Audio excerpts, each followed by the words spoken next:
All right, calling the meeting of the Avon Lake City Council Collective Committee meeting for July 6, 2026 to order. The first item on tonight's agenda is public comment. Members of the audience are allowed to come forward, give your name and the city you live in, and you can speak for 5 minutes up to any topic that you wish. Anyone wishing to come forward, please step forward. Yes, you have to come up here. You can see I don't do this normally, but. All right. So I live on Delwood. Your name, please? Patty Martin. Okay, thank you, I Mrs. live at Martin. 322 Delwood. And on Friday, a humongous tree fell out of the woods that are owned by Redwood School into her yard and onto my fence. And it took our wires, some of which were over my pool, which I had been in at the time. So had they fallen, I could have been killed by these wires. My parents have lived on Delwood, had lived before she bought their house, for 40 years. And this stuff didn't happen. We never had a tree fall. Over the past 2 years, maybe, there's been at least 3. And this one fell because it's dead. Nobody, they said it's completely dead at the bottom. This tree was huge. It mutilated her fence and almost killed me. They were never back there looking at these trees. I've seen nobody. First Energy doesn't go back and look at them. They're supposed to at least cut back from the wires. These trees, you can see, some of them are completely without leaves. They're dead, but nobody's doing anything about it. And at some point, it's going to kill one of us. So something needs to happen. Well, thank you very much for your comments. We're going to make sure to forward those on to both the school and to First Energy with our ability to do that. Mayor?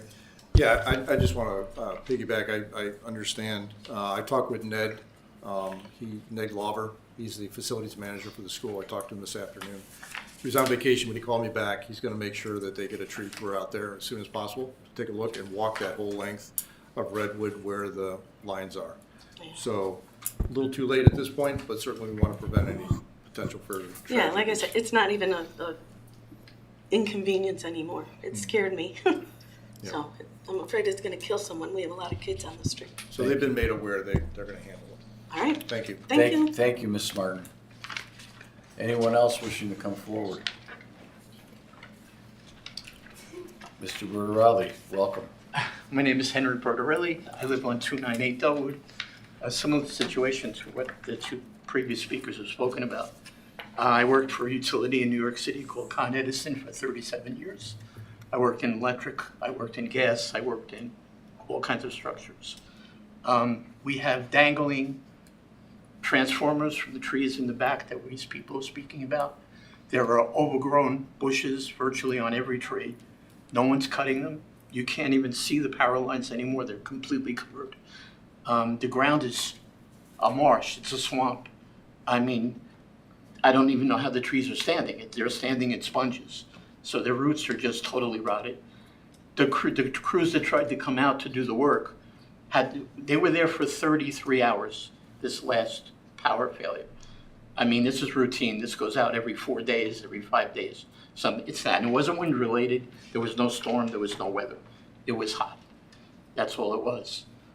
But the tree trimming crews couldn't get even on the property to cut the tree that was falling because of all the tree trunks, tree limbs, tree stumps that are laying all over the elementary school yard. We have a transformer. I look at it every morning from my kitchen window, dangling from one of the poles. I don't know if you know what transformers do. They step down the power. So the power in the line is at 220. Your house is at 110. The transformer is making that power safe to come into your home. If that transformer falls and that surge of power hits your house, all the lines on the whole street are going to go out. Not only the lines, they're going to damage all your appliances. I'm sick and tired of throwing away my groceries. I can't put anything in my freezer because 2 days it's going to be rotted and dead again. Like I said, we were out for 34 hours in sweltering heat, 2 nights without sleep. First Energy called us, excuse me, Initially, when it went out 3, we were told the power would be restored by 6:30. Obviously, it's a robot making these calls. That was then a step set back. They said 3 a.m. in the morning. 3 a.m. in the morning, we got a call that said 7 a.m. in the morning. 7 a.m., we got a call that said 9 a.m. 9 a.m. said 11 a.m. 11 a.m. finally pushed it back to 11 p.m. that night. And then later on that day, we got a call saying that it would not be restored to 11 p.m. the following day. Now, obviously, nobody was making these calls because it was 4th of July weekend. And from what I understand, Mr. Lauder, is that his name? The person coming from Ned Lover? Ned Lauder, yeah. From my understanding was he was not even informed that there was a situation there. Now, how you can have, Mr. Smith, you know you had at least 8 utility trucks parked on your block trying to wait to do the work. How you cannot see 30 trucks circling Redwood, Delwood, Durrell, Inwood, keep circling, and you can say that you didn't know that the power was out? I find this inexcusable. And I just don't know how this gets resolved. But I am sick and tired of having my power go out because of lines, because of trees that are rotted that no one will do anything with. So, I mean, I'll leave it at that, but this situation something has to happen. First Energy's been aware of this. I know they supposedly have tree trimming crews that are supposed to come around periodically. I've lived in my house for 5 years. I'm retired. I'm an artist. I work at home. I have never seen a tree trimmer anywhere in our block. Breezeway just put in cable lines, and their cable line, because of the way the power situation, they're on the power lines. In my yard, there's a breezeway cable that's probably 4 feet off the ground. I mean, at night, someone could walk back there, hit that line, God knows what happens. Please, somebody help us. Thank you very much. Anyone else wishing to come forward?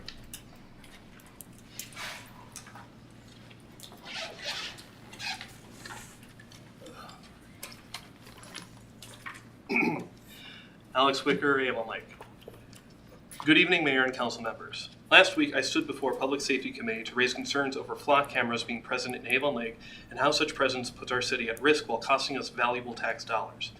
I return today to continue this issue in front of the whole council. Avon Lake must abandon relations with flock due to the company's blatant lack of security, malicious intentions, and threats to public safety. Allegedly, the majority of data recorded with Flock's cameras will only have access to still images of plates, not occupants. This goes directly against what Flock advertises.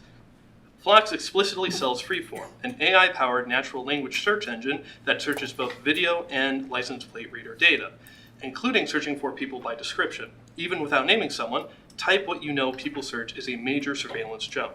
It broadens from matching license plates to find a person who looks like X.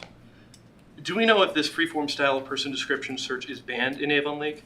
Can we prove that Avon Lake residents haven't been searched for in this manner, either by police or by Flock employees?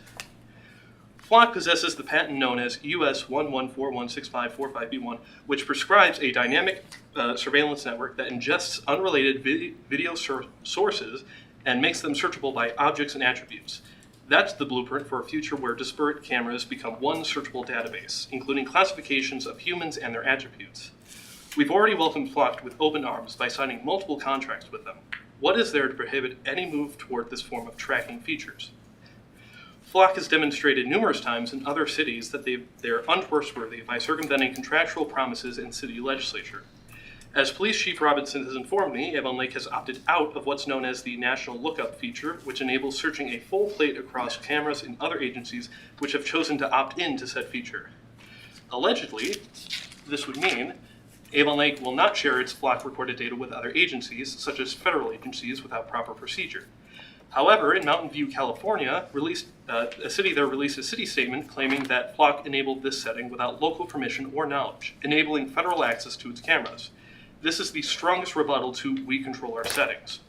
Do we know whether settings like these have been changed or not? If these settings were to be changed by anyone, would they require independent verification and automatic alerts for any setting changes and contractual penalties if said settings were changed without approval? In Cambridge, Massachusetts, a city statement declared that after their cameras were to be deactivated and removed, concerns were substantiated when Flock notified the city that 2 cameras had been installed by its technicians without the city's awareness, following a work order that should have been canceled when the account was deactivated. Additionally, one news report reports a situation in which Evanston, Illinois officials sought to shut down their city's cameras, but cameras later appeared, prompting physical measures to ensure they were not collecting data. In Washington, Border Patrol was shown to have accessed 10 departments' data that never agreed to share.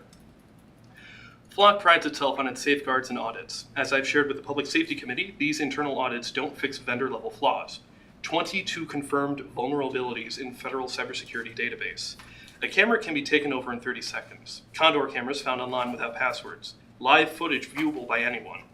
Flock security is non-existent. They have been hacked before and will be hacked again, but they seem unwilling to take these security vulnerabilities seriously. Why should the city of Avon Lake pay hundreds of thousands of dollars for such lackluster cybersecurity? As for the legality of a surveillance state, the courts are actively setting precedent as to how legal this spyware is. The Supreme Court ruled in this case, Carpenter v. United States, that government acquisition of historical cell tower location data is a Fourth Amendment search requiring a warrant. Chief Justice Roberts wrote, quote, "A person does not surrender all Fourth Amendment protection by venturing into the public sphere." While there's no Supreme Court ruling specifically on plate readers yet, Carpenter's logic about comprehensive automated location tracking applies directly to the plate reader networks. The national trend is that the courts are being challenged and remain split. By allowing for Flock to continue to exist in Avon Lake, we risk the real possibility that a court will eventually hold that comprehensive plate reader tracking requires a warrant, as described by Carpenter's logic, and requires all evidence gathered without warrants to be tossed. Avon Lake, as well as anyone who has used our data as evidence in court, could see prosecutions built upon warrantless Flock searches overturned. Please, we cannot allow Flock to access to our city. You must terminate our contracts with Flock. Thank you for your time. Thank you very much. Anyone else wishing to come forward?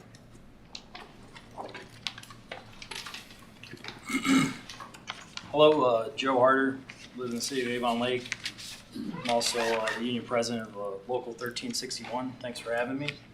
Wanted to say happy 4th to everybody. Hopefully it was a good one. Sorry about the fireworks, but I think it was a good call, Mayor. And then obviously we have them tonight, so everybody enjoy those hopefully, and it'll be a good time. I wanted to come back here. Last meeting I was here and we were discussing job descriptions for the chief and assistant chief. Chief's out of town right now. So we were able to have a meeting July 1st with department fire officers, as well as the mayor and HR, Lynn over here. That's what I always call you, I'm sorry, Lynn. So she, they came to the station, we had good conversations. So you guys will see an updated job description for both. And I think they both put a lot of time and effort into it. I know a couple of the members from the departments, we made some changes. There's some last minute ones today. But I think by seeing these that are in front of you, this will help continue to kind of continue the culture in Avon Lake and keep our fire department a great fire department. That's really our goal here. We look forward to meeting with the city as well more. I know there's more discussions as far as acting goes and some salary things. And, at any point, my goal is to kind of step away and let the fire officers figure it out from here because I do enough negotiating myself. So, but as a resource, I'm always here. But I wanted to come back again publicly and say, sitting down and have a conversation with people in the same room, kind of like right here, you can get a lot of stuff figured out. So, Mr. Mayor and Lynn, I appreciate that. Thank you.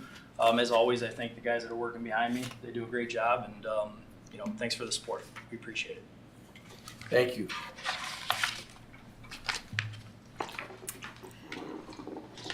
Yes, Mayor. Yeah, I just want to thank Joe and the union and our staff officers at the fire department. We did have a great discussion. We talked about a lot of things, whether it was related to the job descriptions or not. Great open discussion, and I just want to thank all you guys for that. Moving forward, I think that's the way to go, and we'll continue to have that kind of dialogue. So thank you. All right, anyone else wishing to come forward? Welcome, Mr. Haas. I will be brief. Bob Haas, Kasuth Drive. I just wanted to thank council for their support of the CIC. I in particular want to thank Council members Vinderbosch, Smith, and Shamir for their work on going through the application process and the interviews, and also wanted to say we think Dr. Remy would be a great addition to the CIC, so we're looking forward to having him be part. We have a lot of work ahead of us, and I think he'll be a great member, so I would certainly endorse that. Also, I want to thank you again for your consideration at looking at the job growth incentive plan. As we've said in the past, we need some economic development tools in the city. Some adjustments there I think will be very helpful, but we also want to make sure that we're sending a clear message to the business community that Avon Lake is a great place to be. We want you to prosper and grow, and we'll do everything we can to support that. So thank you again. Thank you, Mr. Harsh. Anyone else wishing to come forward?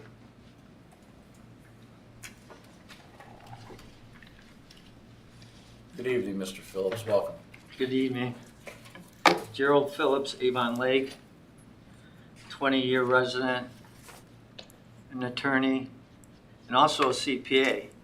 And therefore, I want the residents to fully understand and share my knowledge to the residents of Avon Lake, because there's an important issue for the special meeting that's going to be held today, and it involves the reduction of the income tax credit.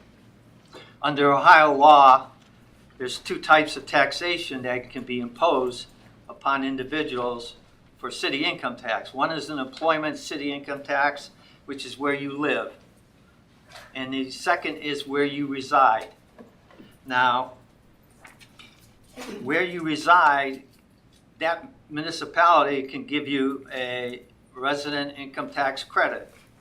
For example, in Avon Lake, the rate is 1.5. Currently, the credit is up to 1.5. So the only people who pay taxes that live in Avon Lake and work outside are those who live in a community who tax or below 1.5%. Now, when they raise an employment tax in the state of Ohio, requires that has to be placed on the ballot. But when you reduce the credit, there's no state law that says it has to be on the ballot. And in essence, what's being proposed is reducing the credit from 1.5 to 0.5%. So all those Avon Lake residents, if you live in a city and you work outside the city, you're going to be exposed potentially to a 1% income tax increase. In fact, you will be imposed and subject to a 1% income tax because it won't be on the ballot. You won't get a chance to vote on it like you had in May. But, behold, Avon Lake is very unique. They have a charter provision, Section 9A, which permits City Council to put any ordinance on the ballot to give the residents the right to vote. Just like they should have put on the ballot 1219 to let all the residents vote on that, but it wasn't done. So, Avon Lake Council, when they vote on it next Monday, they could put it on the ballot if they so desire. Now, I know in other communities, because I was directly involved with citizens' efforts, we circulated a petition, changed the city charter, to give the people in those communities the right to vote on an income tax increase through the disguise of a reduction of the income tax credit. Avon, where I lived for 23 years. Lakewood, where I lived before I moved to Avon. Sheffield Lake has it. They have in their charter that you cannot reduce the credit without the vote of the people. So, I just want the residents of Avon Lake to know about that and get educated. One of the purposes why I come up here is to share my knowledge to the residents and the ones that watch the council meetings. So, second point I want to talk about is the committee made up of Kayla, Mr. Shamir, and Amy about the economic sensitivity analysis. They got responses from ALERG to the questions that were proposed. They are ridiculous. They are ridiculous. They're nothing more than a mumble jumble evading the issue about a perspective. Okay? They said, we got to get 1219 passed because we got these people fighting and chomping at the bit. That was a lie. And it's not the first time ALERG lied or bullied residents or threatened lawsuits. Is that the type of person we want to do business with and trust? We don't have the beach access because it isn't an agreement. And we get mumble jumbo from Todd Davis saying it's not needed. I, as a lawyer, clearly would have put it in there, and any reasonable lawyer would have protected the city and put it in. So I'm just shocked that we just bent over backwards for ALERG. Really is. I mean, I know that they can disclose stuff because I represent developers, and I know what they can do. The reason why they haven't done it is because they don't have anybody. Thank you. Thank you, Mr. Phillips. Anyone else wishing to come forward? All right, and we'll be having a discussion on that tax credit after the Human Resources Standing Committee of Council, which is up now. Mr. Reynolds. Thank you, Mr. Council President. The Human Resources Committee is called to order at 7:23 p.m. This is a quorum committee of myself, Mr. Koss, and Mr. Smith. And the first order of business is the approval of the minutes. The minutes from June 15th, 2026 were previously distributed. Are there any corrections to the minutes? There being no corrections to the minutes are approved as prepared and published. Next on the agenda is a report from our Human Resources Director, Ms. Kernia.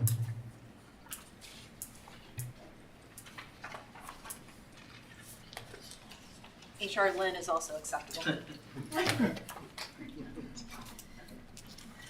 Just a brief report here with the bulk of the conversation being about the fire chief and assistant fire chief job descriptions. A couple of staffing updates.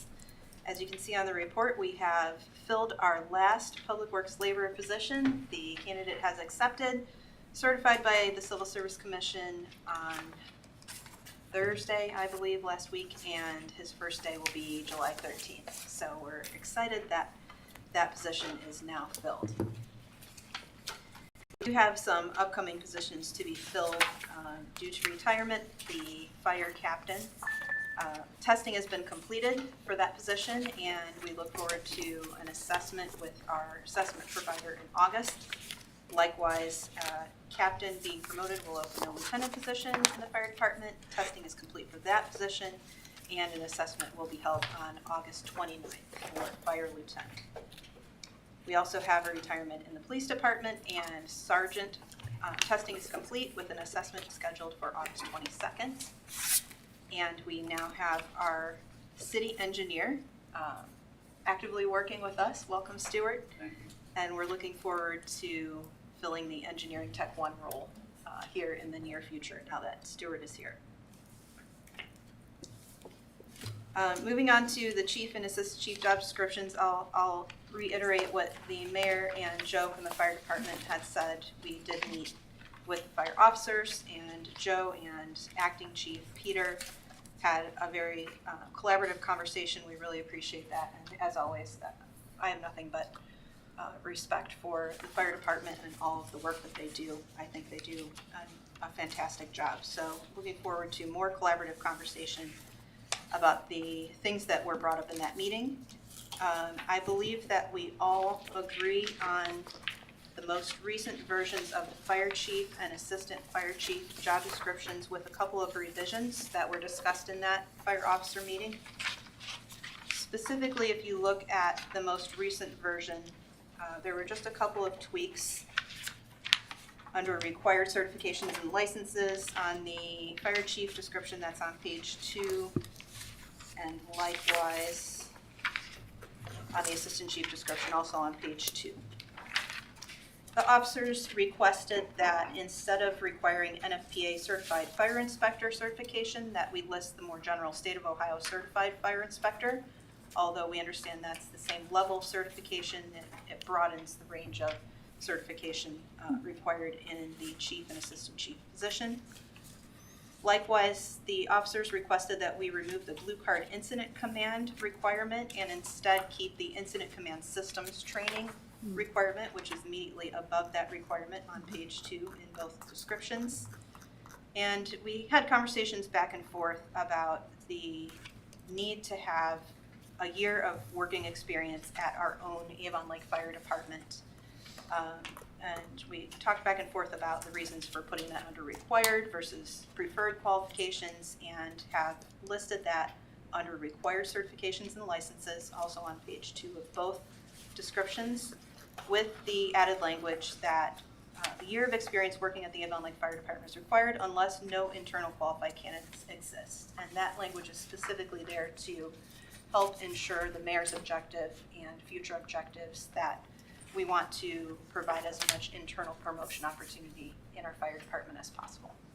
It's also in agreement with the rules of Civil Service Commission, Rule 17 specifically. And of course, as you may have noted in the notes for this agenda today, we have separated the conversation about the job descriptions from the conversation about fire chief and assistant chief salaries. And in doing so, we're hoping that we can move forward with these draft job descriptions, hopefully on second reading, so that we can move ahead with our plans to get an assessment for a new fire chief in place and start the process of that opportunity, as well as solidifying some details about the assistant fire chief as well. So we appreciate council's focus on that sense of urgency tonight. Any questions about job descriptions?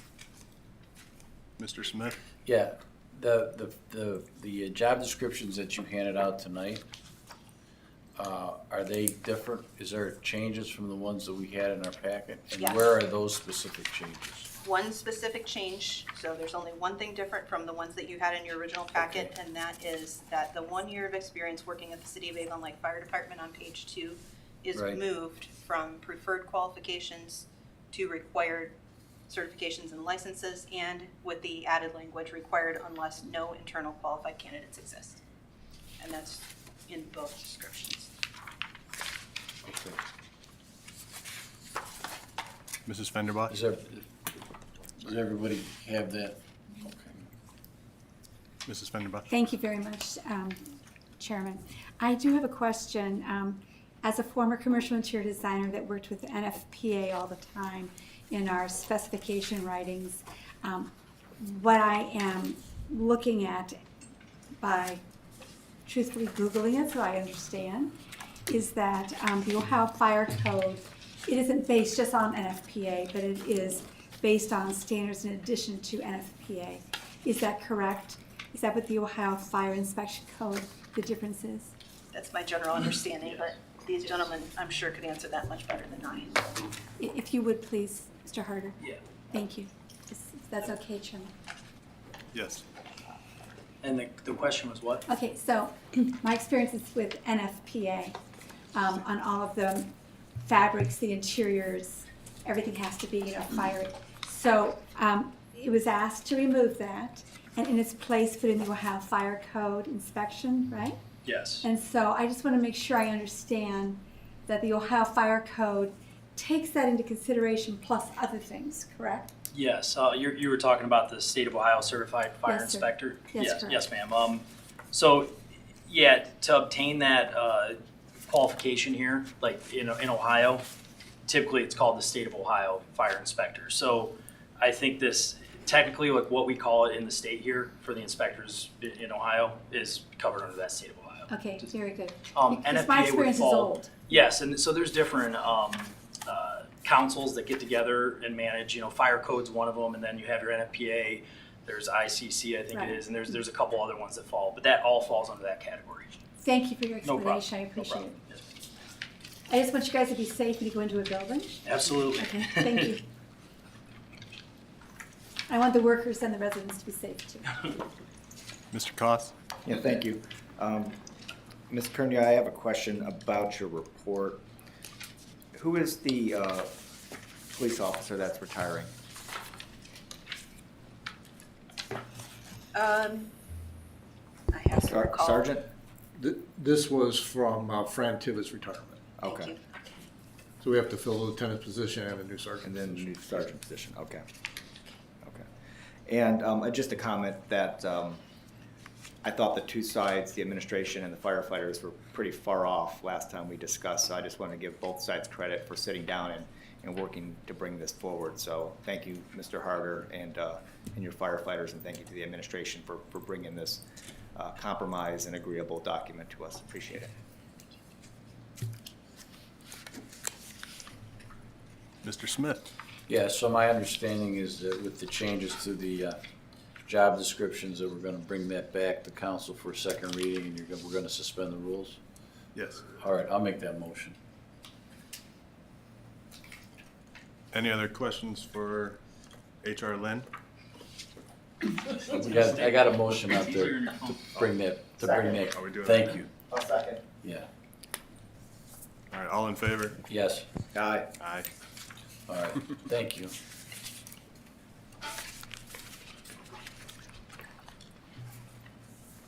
All right, next on the agenda, new business. We already started talking about a little bit, the job descriptions for the assistant fire chief and the fire chief. They have been updated. I do want to also echo the sentiments of Mr. Koss. I'm happy to see that both sides were able to come together. It was very important, at least for me, to support it, that the fire department and the city were on the same page. So I'm very happy to see that.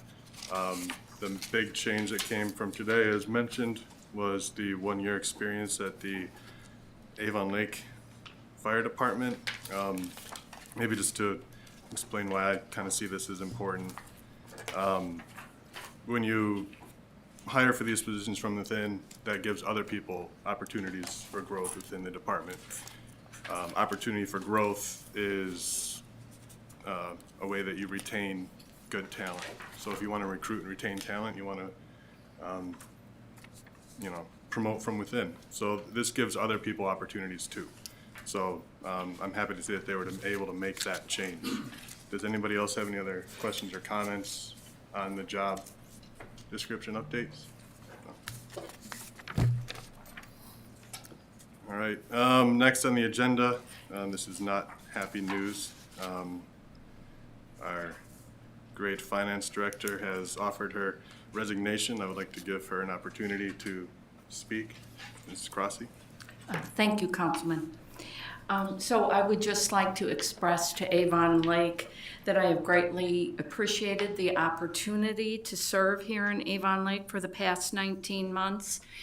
This is a beautiful, vibrant community, and I have enjoyed my work here, and so impressed with the citizens who truly care about their hometown and step forward to take care of things for themselves. I hope that my work here has presented greater transparency in the city, for the city finances for residents.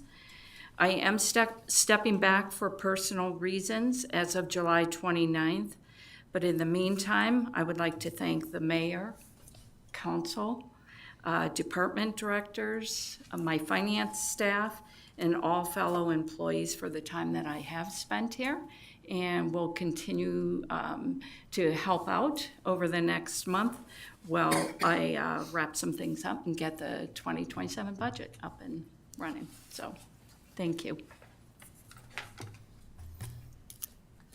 Mr. Mayor? Yes, thank you, Mr. Chair.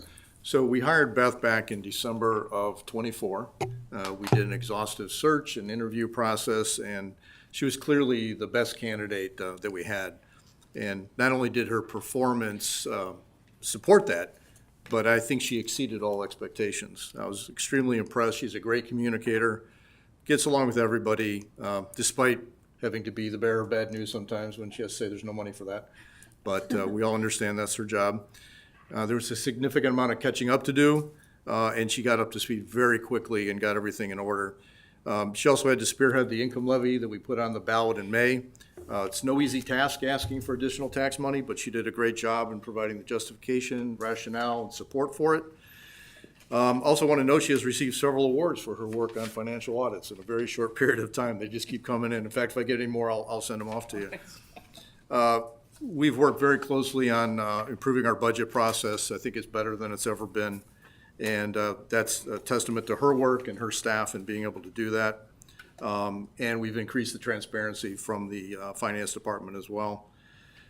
It's really, I don't want to get emotional here, but I'm really impressed with the work that she's done. She's very passionate about her work. It's been a true pleasure to work with her. I value her professional relationship that we have as well as our personal. I like to call her a friend. So we're going to miss her terribly. It'll be very difficult to find a director with her professionalism, her dedication, her competence. And I can speak not only for myself, but our entire staff in saying that she'll be missed tremendously. So thank you, Beth. We appreciate you sticking around for a little while after this and keeping the show going while we look for a new finance director. Thank you.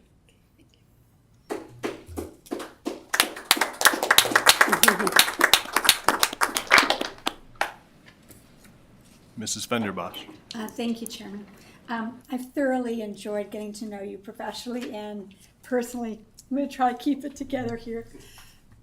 She not only is an expert in her field, but she's very, very good at explaining consequences and what your options are and how to problem solve in the financial realm, which is a difficult thing to do if that's not what you do every single day. And she's a tremendous communicator with residents. I've been called on a number of occasions, as I know all of us have been, and we have pointed people in the direction of Mrs. Crossy and said, hey, you have to sit down with her. And they go, yeah. But once they do and they come back, they thank us. They thank us for sitting down with her because she explains it. There isn't any barrier. She doesn't hold anything back. She keeps asking, what else would you like to know? What else can I do for you? Has tremendous energy. Is a kind person. And very rarely in our experiences do we find someone that is not only using the left side of the brain, but also the right side of the brain. And that is exactly who you are. And I'm so proud of having an experience with you. And I hope our paths cross again. And Mr. Mayor, I know she's going to be here through the 29th. If we're still interviewing and somebody should come in, I hope that it is within her capacity that we would be able to work something out temporarily to have a transition with a new person, if that's favorable with Mrs. Crossy. Mayor. Mr. Mayor. So the idea is to present a new ordinance that would be able to continue Beth on as an interim finance director. Hopefully we'll find somebody very soon. So she would continue to work part-time for us even after the 29th, and I appreciate her agreeing to do that. This is a very difficult position. It's vital to every other department to have a finance director in place, so she has agreed to kind of stay on part-time. So while it's not on the agenda, I did want to mention that we need to put together an ordinance. We had one with our prior finance director under Ed Widman. I would suggest that we take a look at that and pass that on next Monday so that we can have her services after that time period as well. Thank you. Thank you. I think this is the first time in almost 20 years that I've almost lost my cool up here. Thank you. Any other questions or comments? Mr. Reynolds? Oh, Mr. Smith. Yeah, I too just want to thank Beth for the hard work she's done. I will ask the clerk to make a resolution of appreciation for you that we can read next week. Thank you. All right, so last on the agenda, this is a topic that I was, it's been brought up to me from people on the outside. And also, I just wanted a better understanding. I do want to thank the mayor. We had a good conversation about this last week. This is pertaining to the interim fire chief pay. He's currently getting a stipend of 7.5%. while doing two jobs. I just wanted to maybe have the conversation or maybe explain for the public the situation and just make sure that this is completely fair. And I'm not saying it's not, but at times, he's doing two jobs, at times three. So I just want to make sure that we're doing right by him. I saw him and others in action. Was that Sunday night? Last Sunday night, there was a fire on our street, and we saw, I think there were 5 cities there. Our first responders were there, and I saw Mr. Peter rush down our street. He had come from the Guardians game, because of the situation. The work that he and all of you do, we appreciate it, and I just want to make sure that we're doing right by you guys. I don't know, Mr. Mayor, if you would like to speak on that. Yeah, I know I've spoken on this before, but I will add also that the passage of these 2 job descriptions will help move the process along. We need to get an acting chief. That was one of our topics of conversation with the staff and the union, is we need to get a acting chief in place to take some of the burden off of him, and then get busy with the final choosing of a fire chief. So this will go a long way to be doing that, and we're going to continue to have those conversations. Ms. Gentry? I don't think you answered the question about potentially compensating him for the additional work that he's been doing.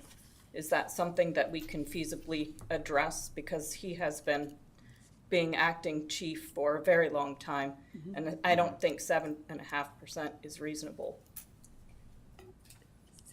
No, I tend to agree. I just want to make sure, he is doing 2 jobs, so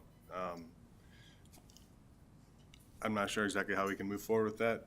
Could we just, I think obviously have the discussion of that. Is that something that has to be done by ordinance, or? Yes. Any increase would have to be by ordinance. Okay. Does anybody else have any other comments or questions on that? Mr. Smith? Yeah, I would be looking for the administration to handle that and to come back to us with what is discussed. Mr. Koss? Yeah, similar to what Mr. Smith just said. First, I would support an increase to that 7.5% due to the length of time that he has served these roles in that capacity. But I think it needs to be initiated with the HR director and the administration bringing a number to council, and then for us to act upon it. But I would support that as well too, whatever that recommendation would be. Thank you. All right, thank you. All right, the next set on the agenda is public input. Members of the audience are permitted to speak only once, up to 3 minutes on any agenda topic. Would anybody like to speak? Okay. All right, I move to adjourn this meeting. Second. All in favor? Aye. The meeting is adjourned. The time is 7:45 p.m. All right, next on the agenda is in the collective committee meeting is the Economic Development Committee. Mr. Shamir is not here today. On the discussion items is the repeal of the Job Growth Incentive Program. Anybody on his committee want to say anything about that?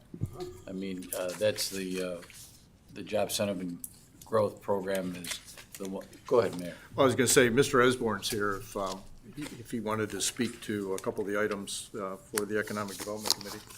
That's okay. Certainly, yeah, certainly, come forward. Thank you. The only thing I would say on the jobs growth repeal is I've been working with the law director in sort of setting that up.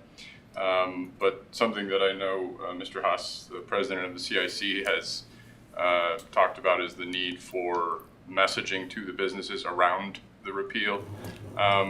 And I think that's pretty much it.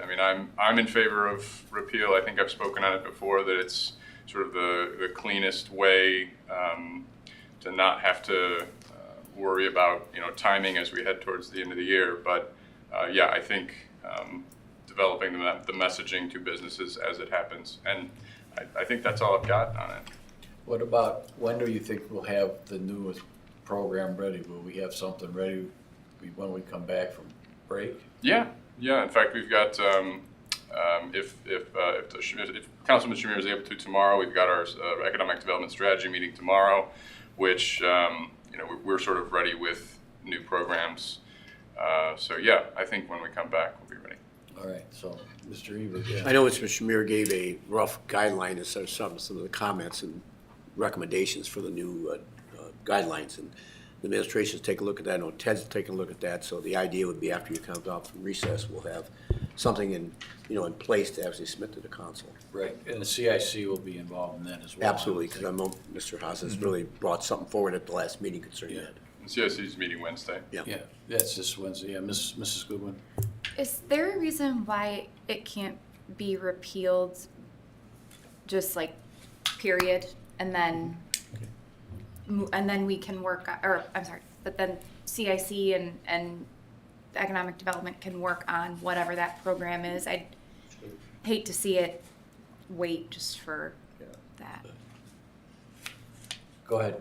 Yeah, I think that's exactly what we hope to do. There's no reason for dragging this out, because I think we've all agreed, both administration and council, that we want to repeal that. We don't want to go into the next year and be bound to that again. And we'll have plenty of time then to come up with another one. The other thing I want to reiterate is the money and the funds that went to the Job Growth Incentive Program, as we've talked about before, should go back into the Economic Development Fund, right? So as we talk about our budget coming up here soon, I want to make sure that everybody realizes there's going to be a lot of pressure to take money and put somewhere else, but I think we need to keep that money within the Economic Development Fund. So just want to restate that. So would you like us to repeal that at the next meeting, suspend the rules? I believe. I think the administration can do that messaging. So the messaging doesn't necessarily need to be anything council needs to worry about. Administration can do that. We'll do the messaging. Yeah. Messaging is important, and Mr. Haas indicated it's important to get that out to the businesses why we're doing this. All right. Well, so we're going to do it next week?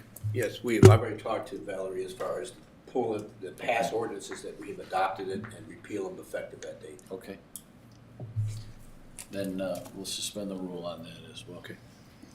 Yes, Mrs. I totally Shinrash. support that, and also I think that you need to tell a story about the email that you sent to all of us today about one of the businesses that's a newer business when they heard about what we were doing. Right. Why don't you go ahead with the story? Pilgrim Harp is a company on Pinnock Parkway. They're in a new building. It's the one that's just south of Rebecca Lane, next to Hinckley, just to the east of Hinckley. They help their clients with custom parts for manufacturing. And when I discussed with them the award they were getting, they were really kind of initiated the idea of, we feel like, we want to sort of support the city with this. So it was really sort of driven by them. So that was I think a $10,400 award. It was the third biggest award this year. So yeah, sent out the letter to them today. Thank you. Anything else on this? All right, well, thank you. Next is the Community Improvement Corporation appointment. Mr. Shamir asked me to bring this up today.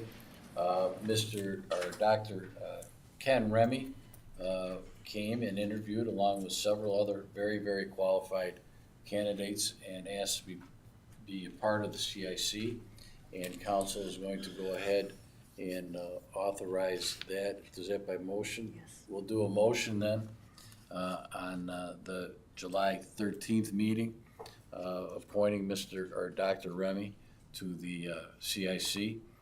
Dr. Remy's here. If you want to come forward and say anything, you're welcome to come on up. And we're happy to have you joining us. You've been here before at meetings.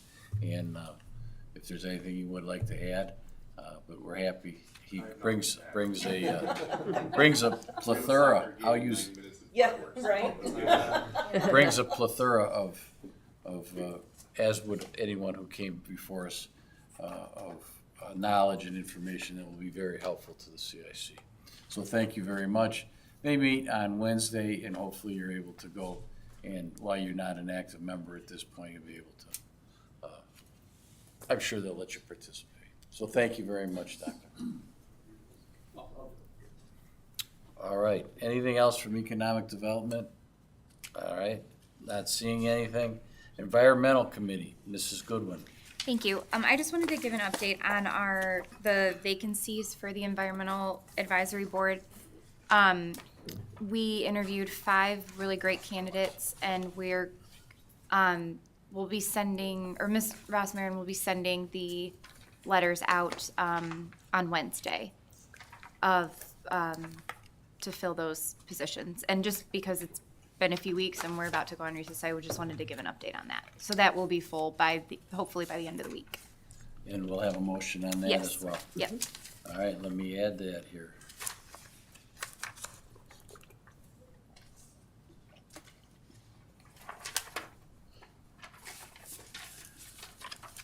All right, anything else for environmental? All right, next is the Finance Committee meeting. We did meet before the meeting tonight to discuss matters, particularly the tax credit reduction. But before we get to that, budget adjustments, if you would go over those, please, Mrs. Crossy. Thank you. Yes, so I'll just hit a few highlights here of the larger budget adjustments that we have. One is $75,000 for increase in fuel costs due to the increase in gasoline and diesel so far in 2026. And hopefully that's on its way down, for now at least.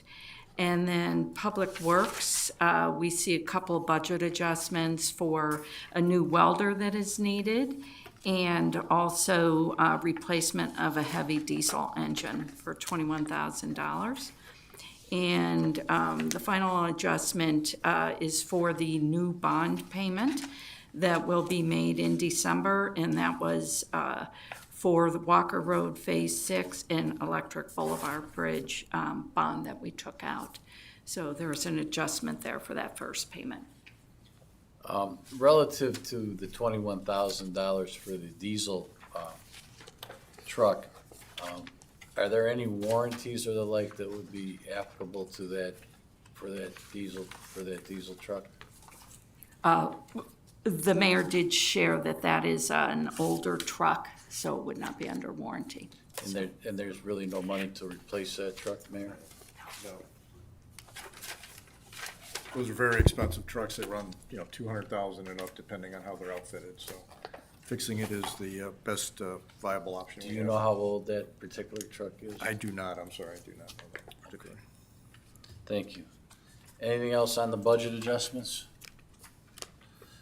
Seeing none, we have on the discussion item, this is the tax reduction, the tax credit reduction that we talked about at length in the meeting before this, discussing the dire need that the city has right now to repair the roads.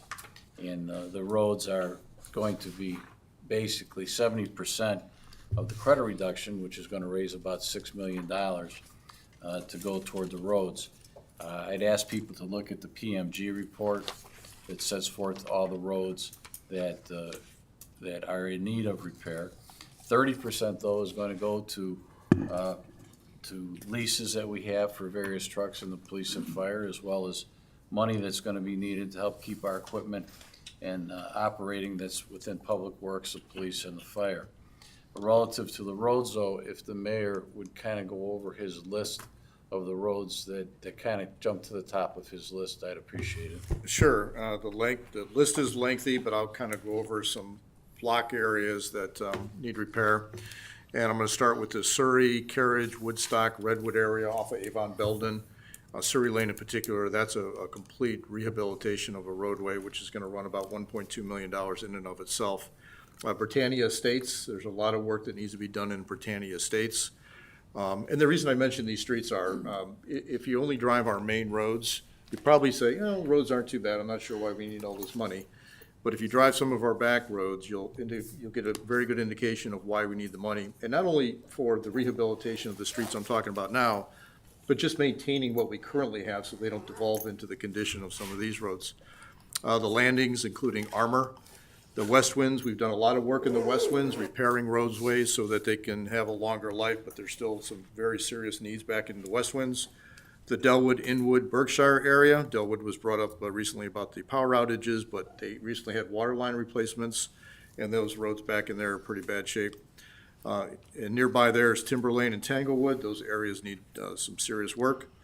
And then we have Woodstock, Beechdale, Maple Cliff, Graygull. I know we've had residents from those streets attend council meetings and speak to the condition of their roadways.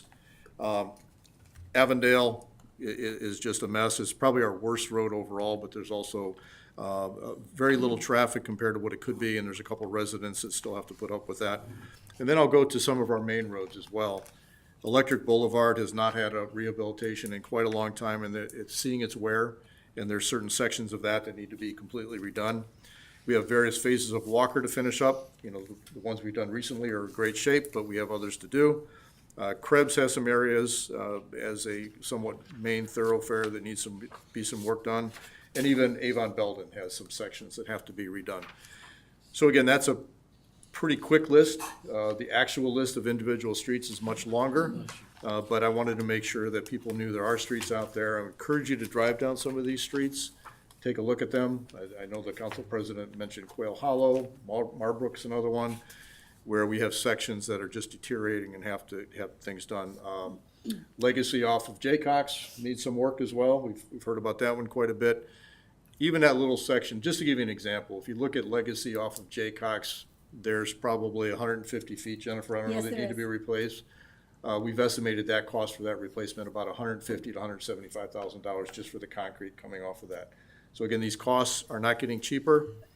As we delay work on them, they'll get more expensive, they'll get more deteriorated, which will cost more money. So the sooner that we can devote some funds to this infrastructure, the longer we can get these roads to last and the better condition they'll be in. And again, that just goes to everybody's property values throughout the community. And I think that the PMG report is very important for those to take a look at that report and understand that when it comes to the roads, we need $4 million a year just to maintain and keep them in a suitable condition. And the failure of the city or us as a council to try to obtain the funds to do this is incumbent upon us, because as elected officials, we do have the ability to do that, to reduce the credit, but we also are elected to make hard and difficult decisions that, will affect people. And it's a very difficult decision to make, but it's one that if we don't make that decision, the costs go up and the quality of our streets, the quality of the services that we provide will diminish. And we cannot have diminishing property values. We need to do our best to maintain the city of Avon Lake as a city that we know and we love and want to see the best that it possibly can be. I would ask Ms. Crossy at this point regarding the comparison of local income tax and credits that we have. Oh, yes. I just wanted to say one thing Yes. about Public Works Director Liskovic during the income tax time. Something that kind of stuck with me this whole time is he really did give a very comprehensive explanation of what truly maintained roads looks like and how that saves us money down the line too. So maybe when he's back from, is he out next week as well? No. He'll be back. Okay. Okay. Maybe we could make sure he gives that rundown one more time, because it was really helpful for me to understand what true road maintenance, rebuilds, all the different things that go into it. That was really helpful information. Mayor, if you could ask him to be ready to do that, it would be appreciated. I stand corrected, he is out on the 13th. Okay. I couldn't remember when he was coming back. Sorry. Okay. All right. Well. All right, Ms. Crossy, if you just give us a few comparisons to local. She needs, oh, it was on, there. There we go. Okay, thank you. Can you make that a little, can you enlarge that a little bit so it's easier to read? Control. She doesn't have a touch one. The other thing is, I also have a PDF.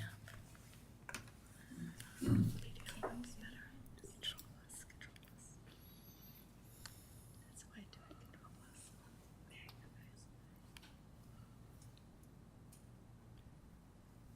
Thank you. I don't know how I'll scroll down, but that's okay. Hopefully that makes, I know it'll make it easier for people Okay. here, hopefully Yes. at home as well. Okay, thank you. So this is surround 18 surrounding, well, it includes Avon Lake and surrounding communities. And there are two pieces to the income tax. There's the income tax rate, which Avon Lake is 1.5%. And you can see there's a cluster of 6 communities that are currently at 1.5% income tax rate. That is what is paid to the work cities. And then there are 2 surrounding communities that are lower than us at 1%. So you can see that Avon Lake is the second lowest in surrounding communities at 1.5%. The other piece to the income tax number is what's called the credit. And currently, Avon Lake gives 100% credit up to that 1.5%, meaning 75% of Avon Lake residents work outside the city, so they receive full credit in communities where they are currently paying at least 1.5%. So, for instance, if an Avon Lake resident works in Cleveland, Cleveland's tax is 2.5%. Our resident pays Cleveland 2.5%. None of those dollars return to their home city of Avon Lake. So that's a current scenario. But if you look at the yellow highlights in these, I don't know that I'm going to be able to scroll down here. Oh, it did work.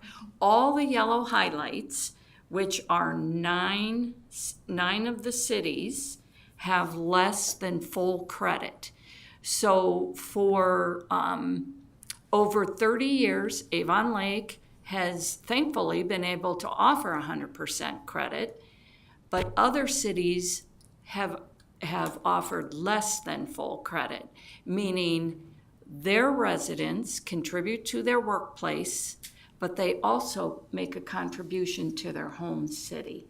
So that is key because Avon Lake is currently at a position where we can no longer fund our capital needs, our roads, and part of that is because for over 34 years we've had one of the lowest tax rates in the area, and we've offered 100% credit. We have not asked our residents who work outside the city to contribute income tax back to the community.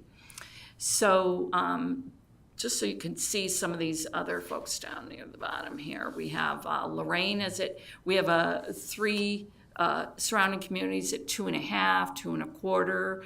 We have 4 at 2%. Our neighbor Avon is 1.95%, and they have not even offered a full credit either. Remember, all the yellow highlights are less than full credit. So I just would like to point out that our residents, again, at 75% of our residents work outside the city. Though they do pay property tax is not the key revenue to the city to provide services and to provide these capital needs. Income tax is the major source of revenue to fund all these needed services for residents. So that is why we are now looking at this credit to try and help provide for those needs.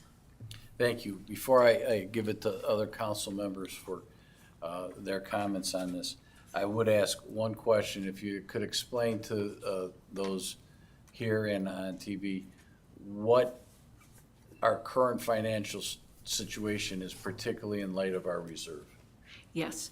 Okay, so reserves are typically of funding that has accumulated from prior year budgets, and many cities have deep reserves that could be 6 months to a year.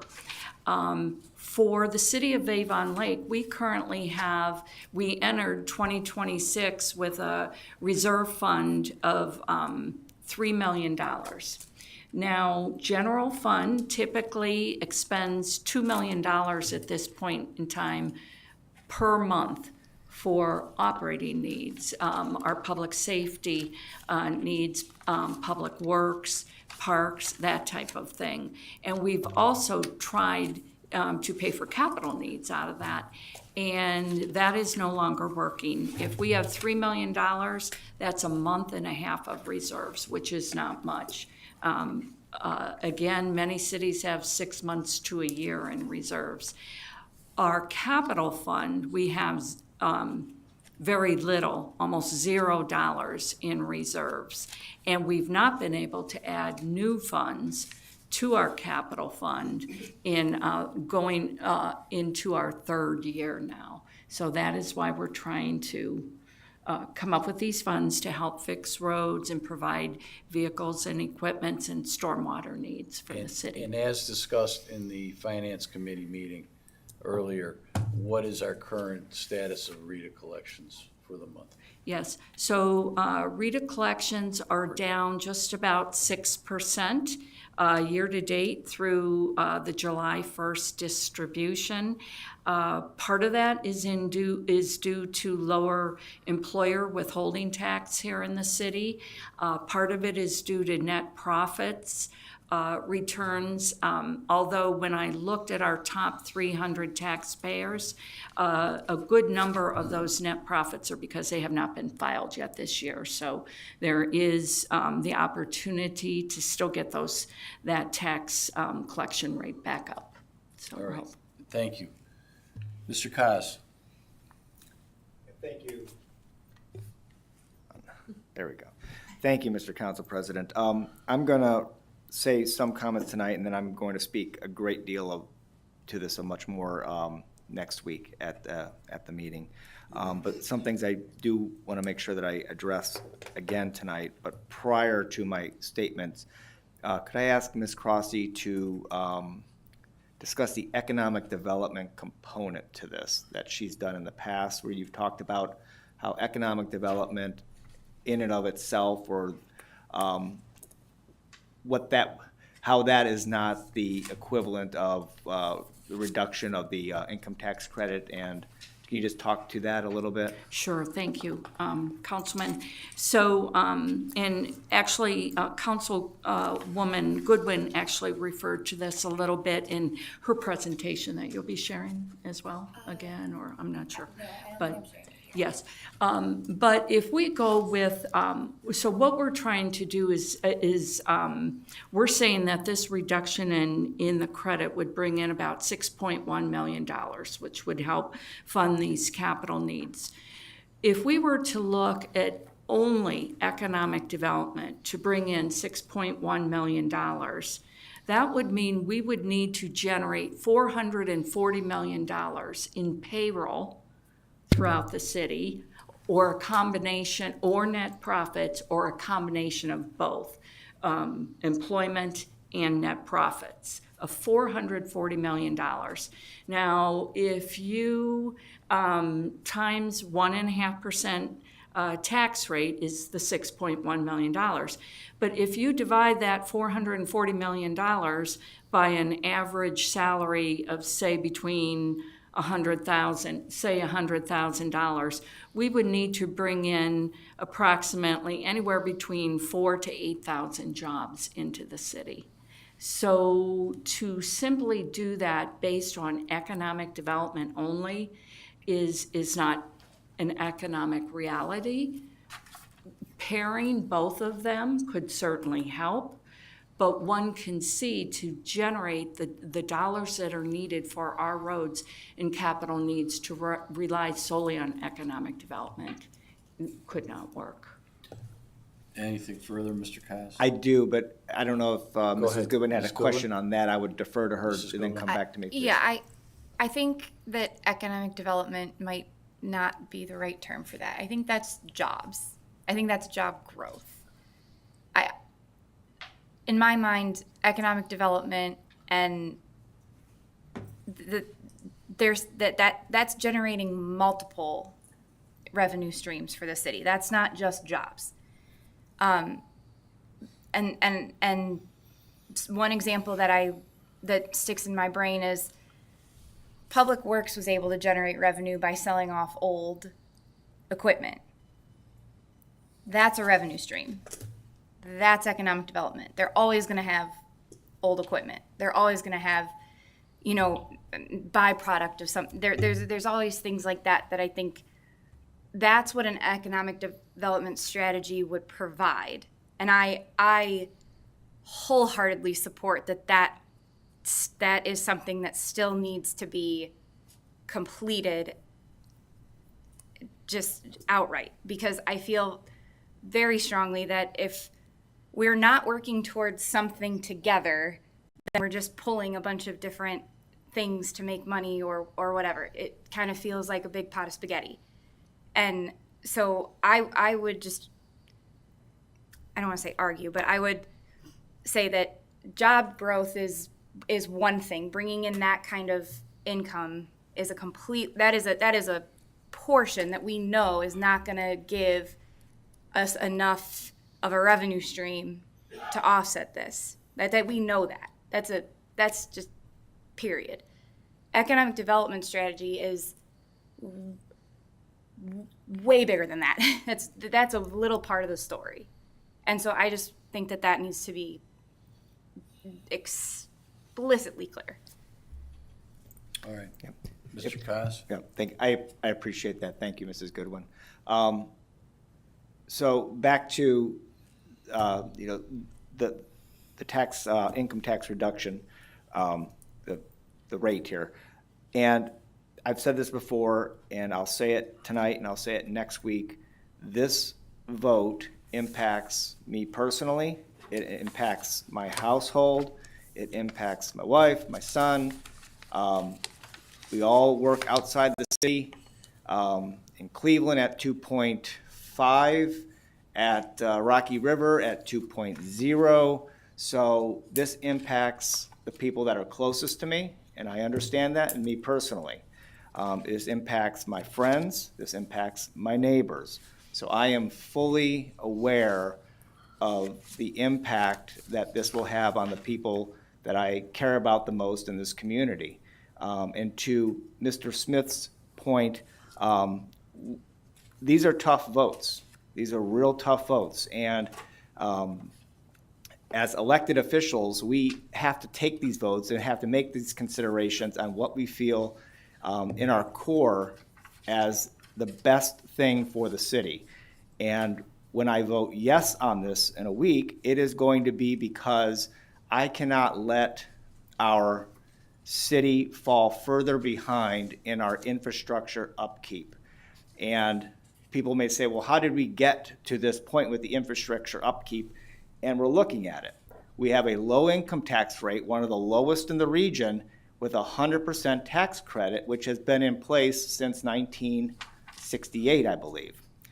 That formula, that model has served us well for a long time. But we've been inching towards this moment for quite a while, and we're at it.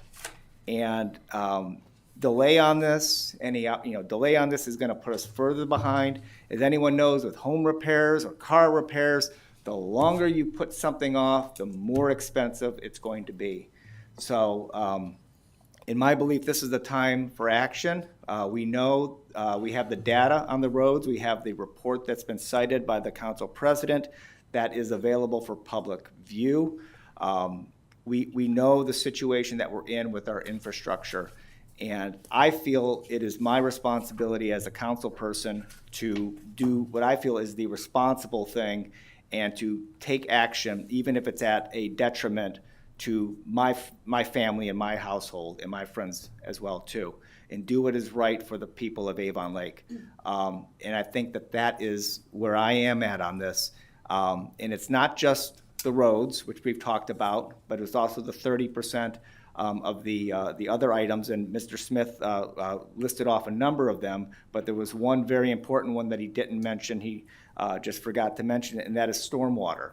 And everybody in this city, all 4 wards have had our shares of flooded basements and backed up catch basins and all of these issues that we've had over the years. That is where some of this dedicated money would have to go as well too, is to stormwater. And that is the infrastructure that keeps our neighborhoods, our amenities, people coming to move to the city, to come to our schools. It keeps our property values high. Those are the things that make Avon Lake great. And we have to do our part and keep the infrastructure portion up, even if it is a very difficult vote. Thank you. Thank you, Mr. Cos. Well said. I completely agree with you as well. Yes, Mrs. Fenderbosh. Thank you. I agree with my colleagues that this is a representative form of government. And we are tasked as the elected ones to not only approve a budget, but also to approve the transfers. And since the 60s, the 1960s, the credit has never come before the public for a vote. It has been part of that representative government. It's been part of the finances, the hard decisions that are to be made. And as has been said, the infrastructure has to be maintained. And the $4 million that has to come in just to keep us equal, that's not good enough. We need to get ahead of the game. And for those of you that live on those streets that the mayor mentioned, you know, and plus others, you know we have to get ahead of the game. That's the 70% that this money that will come in will be dedicated toward. One thing I think that people don't realize that my colleague Mrs. Goodwin brought up at the last meeting was that the 25% of the people that live and work in our community is about 4,100. Is that correct, Mrs. Goodwin? 4,600 people. 4,600 people is the major money that is the capital money that we live off of here in the city. When I say we live off of it, it's what pays for the capitals, what pays for the streets. And the 30%, as my colleagues have mentioned, is going toward items that help to secure that street. So the stormwater that was mentioned, not only do we not want it in our basements, we don't want it to undermine our streets. And in this heat that we've gone through with the streets that have been buckling and the water lines that have been broken, which your committee knows all about, Ms. Gentry, we have to take care of the water. We have to take care of the stormwater. The vehicles that we have commitments for, we have to take care of those. We have to take care of the equipment that helps us maintain that infrastructure. And we'll get through this. It's going to be hard, a lot of hard decisions here, but we're going to be getting through it. And I totally agree with my colleague, Mr. Shamir, who's not here, and also Mrs. Goodwin and Mrs. Gentry at your meeting, that we need to have the economic development move simultaneously through the process. And I agree with Ms. Crossley that yes, it's jobs. We need jobs, but we have to deal with what we have right now in order to move forward. And this is the best decision that we can make. Thank you. Thank you. Ms. Gentry. So just to comment on Mr. Koss and Ms. Fenderbosch's comments as well. So this is a vital piece of legislation. The $4 million, that amount, I believe, is 5 years old. So it's probably more than the 4 million, I'm sure. So the obligation of all of us up on council, who the residents voted for is to support the city in a non-biased, personally, way. And as Mr. Koss mentioned, almost every one of us, if not all of us, will be directly impacted by this decision, negatively, financially. But that doesn't change the fact that we don't have the money to maintain the streets, and we are obligated as council people to fund adequately our infrastructure. And this is the only choice that we have, as I see it. We have to make this decision. Many other cities have been in the same situation, and you can tell by the changes that they have made. They've either increased their income tax rate altogether, or they've reduced the credit. We're one of the last ones that have this formula that's just not working for us, and I feel very strongly that we need to spread the infrastructure and capital requirements funding the city to more than just the 25% of the residents that actually work within the city. It's very critical that all of us that are working can support the entire city. So, thank you. Thank you, Ms. Gentry. Mrs. Goodwin, would you like to explain a little bit to the folks the program that that you don't need to put it on the board, but what you've developed with Mr. Rua to put on? Oh, sure. If you would do that, please, just so people know that they can go there and approximately. Well, it's not quite there yet. Right. I wanted to make sure that Finance Committee saw it, Council saw it, and then especially if the mayor or anyone else has any additions or comments that before it was put out there. But I think it was a good first iteration. It wasn't the first time that anyone had seen it at that point. But basically, I had put together with the help of Finance Director Krause and Communications Director Rob Rua is basically a synopsis of all the demographics, income information, what kind of jobs people are working, all of these things, the amount of people that work here, that live here, that are paying for the city services that all of us residents expect to have as living in Avon Lake. I put all of that into and also the history of the tax credit, along with a fun little calculator that you can actually put your own personal information in and see how it will directly affect you. Hopefully we'll get that out on the website. And I know that for the ballot issue, the May ballot issue, all of this stuff was also out there in the same way. I just took it a little bit different approach in that it was something that it was the top questions that I was receiving from people. It's something that I was able to pull up on my phone and hand over to someone who asked me a question about it, and they could digest it very easily. And it just worked. So we've been working together to get that out hopefully soon so that residents can see a little bit clearer picture, because the number one question I would get when I would have these conversations is I'd go through this whole spiel, and then at the very end, the last question would still be, well, what about the schools? And it's a totally different bucket. It's not related to this at all. And so I think once you paint that picture, and also just explain to people that this is home, and people choose to live here for a reason. I have reached out to some of my friends who are successful realtors in this community, and the first thing is that we still have lower taxes. We're right by the highway. The number one occupation out of Avon Lake is healthcare. So we're feeding the communities that we don't have a hospital here, but we are housing the people who need to save lives are resting their heads here. So we need to really paint that picture clearly that, it's an important investment in their home community. Yeah, I'll leave it at that. Thanks. Well, thank you very much. Anything else before we wrap this one up for tonight?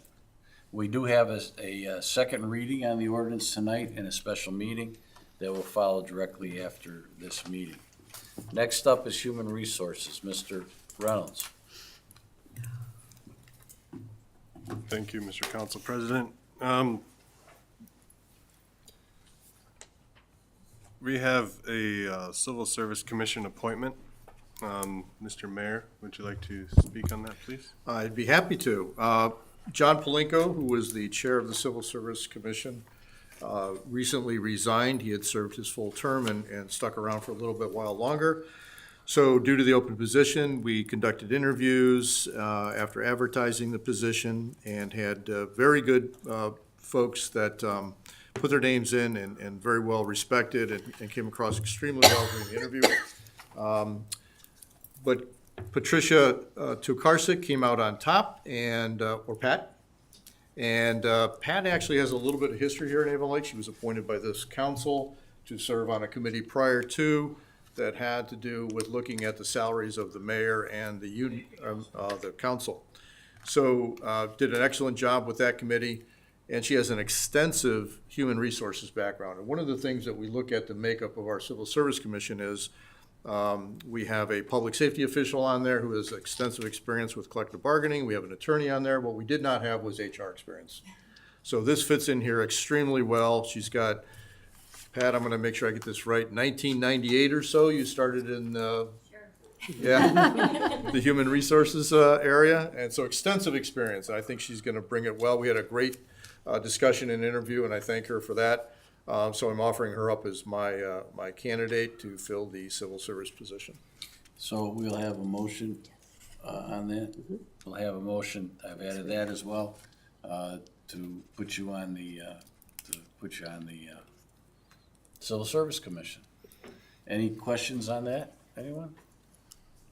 Yes. Just one more thing, it's 8:30 PM. I was and just we have gonna this- ask you. We have this little thing called the fireworks going off tonight since we had to cancel them on Friday. And so I'm gonna head out if that's okay with the council. Is there anything else that you wanted to particularly talk about? that's No, on I the think this agenda? was the important one I wanted to make sure that I was able to respond to. Other than that, I think we're in good shape. Anything for the mayor before he goes? All right, thank you, Mayor. Thank you. All right, next up is public safety, Mr. Kaz. Yeah, thank you. Just one item, that's a 2-day liquor license permit for the Pour on the Shore, sponsored by the Avon Lake Athletic Boosters, to be held at Miller Road Park on Friday, July 31st, 2026, and Saturday, August the 1st, 2026. This is the rebranded former Beer Fest that would take place every August at Miller Road Park. The Avon Lake Boosters have rebranded this event. It's now a 2-day event, and Aaron Schaefer came to the last Public Safety and Health Committee meeting and made a presentation on what this event is going to be like. It's going to have the traditional food trucks, beer and some wine. It's going to have more family-friendly activities. They wanted to make this a 2-day event. They're opening it up for longer hours. And they're going to culminate the event on Saturday night with fireworks over the lake, which is going to be really neat. So the police department, the police chief was there. He has no objections to this. This will be a safe event, as it always is. And the committee passed the request for the 2-day liquor license permit with a 3-0 vote. Because this is going to be happening at the end of this month, I'm going to be asking for suspension of the rule in the emergency for next week's meeting on Monday. Mrs. Ross-Marin, please. Thank you. That's all I have. Thank you. Anything big on that from Mr. Kaz? Only thing I would ask is that there were some comments regarding the flock cameras by Mr. Wicker early on. If you would follow up with the police chief on that, it would be appreciated. Thank you. Anything else for public safety and health? All right, seeing none. On the Public Service Committee. Thank you. We had our Public Service Committee meeting on July the 1st, and out of that came several items. The first one is that we have a need to advertise the Avon Lake Play Space landscaping phase. So about 90% or more of the landscaping will be done this fall. There are a few plants that do better if they're put in the spring. So I'm looking for a motion, Council President, to advertise for Avon Lake Play Space landscaping phase. Very good.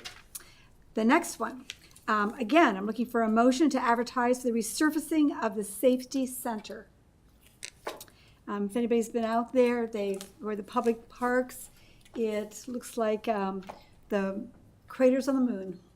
So it's time to take care of that. The resurfacing not only will be a new surface, it'll also be the painting. Yes, and I did have questions about that, and was advised that that comes out of a special fund in order to repair it. That's correct. Because I said we should be using the money for the streets rather than for that parking lot right now, but that is a separate fund It balance. is a separate fund, that's correct. Ms. Crossley, do you want to speak to that? Are you prepared for that? Yes, that is the Safety Services Fund, and those are fees generated by the soft billings for the. So that everybody understands the soft billings, if you have a friend over and they trip in your yard, they have to call 911, their insurance will be billed, and because they don't live here, they live elsewhere, monies that are collected are put into this particular fund. Right. As a resident, if you're going to be covered, so you're fine. So that's why I'll support that. Thank you, sir. Okay, appreciate it. That's going to be a motion? Okay. All right, the next one, this is exciting. I did not discuss this at my meeting. It occurred right after our meeting. Avon Lake has been gifted something that's quite unique, and I will have pictures to show the public on the 13th. But this is going to be how do we describe it? It is going to be an item that's going to be a fish trophy board. It's going to be at Miller Road Park Boat Launch. It's made out of metal, and it is a photo op for the fishermen when they go out and they catch their fish and they promote Avon Lake. It's being donated by Buckeye Welding, and Hooks for Hunger is valued at $3,000. And it's really cool looking. It's similar to what they have at Huron. It's going to be placed near, like I said, the fish cleaning station. It allows the anglers to display the fish they caught and take pictures before cleaning them. And this has been coordinated with the mayor, Ed Moran, and Tyler Randall. I think many of us know who those gentlemen are. And we want to thank them for all the work that they do for Hooks for Hunger, because they raise the funds for community resource services that Mrs. Goodwin is on the board for. That'll be a motion to accept, sir? Yes. Okay. And then the next one, this is something I'm going to be talking about so that no one is surprised when it happens. Today is the 6th. It's the CCM, right? Well, we have a bid opening on the 9th before the 13th meeting. And that bid opening is something we've been talking about for months. It's the Walker Road paving project, phase 6. And that area is between Jaycox and Lear. It's right through the intersection of Lear Road. And that bid opening on July 9th is what our new city engineer is going to be reviewing, and he will be giving the results to Mrs. Rossmarin and to the mayor and to the law director so that an ordinance can be drawn up. And my plan is to have it to be suspension of the rule emergency passage so that we can go ahead and get ready with the work. Because the longer that you wait after you have given a job, oftentimes the price will go up. We want the lowest price possible. Very good. Okay, anything else? I don't know, is there anything else? I don't have anything. I'm asking All right. you. Is there anything else you? Anyone else on council? Thank you, All right. sir. Thank you. That brings us up to legislation. We have some third readings, two regarding paying legal fees for where the city's been sued. The third one is an ordinance for a donation to community resources. Fourth is the application to participate in the Public Works Commission, State Capital Improvement. And that's a resolution. And then the last one is a resolution supporting the Avon Lake Public Works Sensible Salting Program. Any questions or comments on any of those? Those are all third readings, and except for the last one, I believe, will go into effect immediately under the emergency clauses. All right. Next, we have second readings. The second readings of the job descriptions, which have been amended, will be attached, and I believe Mr. Reynolds, we discussed and asked that it be come forward as a, to be put back on the agenda and as a suspension of the rule. Yes. Okay, any questions on those two? All right, third is the paying for Zupka and Associates for the accounting. And then also we have an ordinance amending 8806, which we discussed early just now. We discussed it earlier today, and we're going to have a special meeting with that as our sole consideration as soon as we're done with the collective committee meeting. All right, next we go to first readings, and I'll give you the list that I have and see if the clerk might have anything else. I have two first readings with a suspension of the rules. Those are the 2-day liquor permit request and the Walker Road Phase 6 repaving approval of the contract. Those are the only two that I have as first readings. Budget adjustments, Okay, budget adjustments and then the other one is the repeal. and the repeal. Right, I didn't put that down as an ordinance. She's good. Well, that's why I said before I even started. I'm sure there was something that I missed. And then we have several motions. One is for the CIC, appointing Dr. Remy. I've done that 15 times already tonight. The other is an EAB appointment, which we don't know yet, but that's coming. And then the civil service appointment, which we just discussed before the mayor left. A motion for the Alps project, for the landscaping. A motion for the safety center repaving bid, and a motion to accept the donation of the trophy board at Miller Road Park. Did I get all those? You did. All right. Anything further? Any miscellaneous business or announcements? All right, seeing none, I'm going to close the collective committee meeting. Does anyone need a break before we go to the special meeting? I didn't think so. All right. I'm now calling to order at 8:39 p.m. a special meeting of the City of Avon Lake Council to consider the information contained solely on the agenda. At this point, there will be no public comment on this, and we will begin with the Pledge of Allegiance. And I would ask our new engineer if he would lead us in the Pledge of Allegiance, please.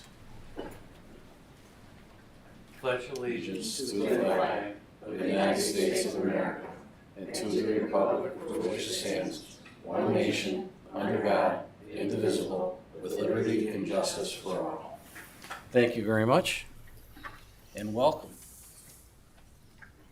Roll call, please. Mrs. Fenderbosh. Here. Ms. Gentry. Here. Mrs. Goodwin. Here. Mr. Koss. Here. Mr. Reynolds. Here. Mr. Shamir. Mr. Smith. Here. Mayor Spetzel. Law Director Ebert. Here. Finance Director Crossy. Here. Public Works Director Liskovic. And City Engineer Levisi. Here. Again, welcome, Mr. Levisi, to our Diaz, and we look forward to working with you. Likewise. What did I say? I think I pronounced it incorrectly. It's Oh. Levis. Levis, Apologies. okay. Close All right. enough. Again, I would reiterate the only items that can be considered are those that are on the agenda. Any corrections or additions? Seeing none, if the clerk would read for second reading by ordinance, by title only, ordinance number 26-54. An ordinance amending section 886.06 of the city's codified ordinances to reduce the allowable municipal income tax credit for tax to other municipalities from 1.5% to 0.5%, begin in January 1st, 2027, and providing for the purpose of resultant additional revenues to the city and declaring an emergency. Thank you. This is the second reading of ordinance number 2654, which deals with the income tax credit reduction. We've had a lot of discussion about this evening. I would ask that the information and the discussion contained within the CCM be included in these minutes, along with the Finance Committee meeting we held earlier this evening. Is there any other discussion that anyone would like to make relative to this ordinance at this time? All right, seeing none, that completes the second reading of ordinance number 26-54. Mr. Kaz, Move to adjourn. please call the roll.